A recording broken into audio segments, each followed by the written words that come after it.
మన కోసము నివాస స్థలము సిద్ధము చేసి ఆయన ఎలాగొస్తున్నాడు?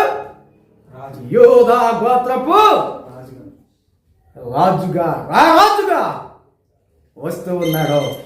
కానీ ఈ ప్రజలు ఏం చేస్తున్నారండి? ఏం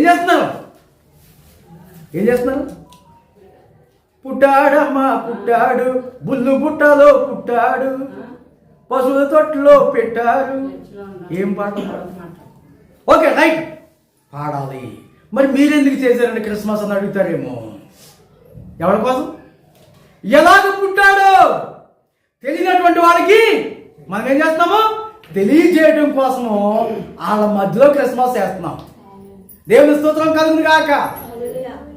అర్థమైందా? ఆయన పుట్టుకని తెలియజేస్తున్నాం.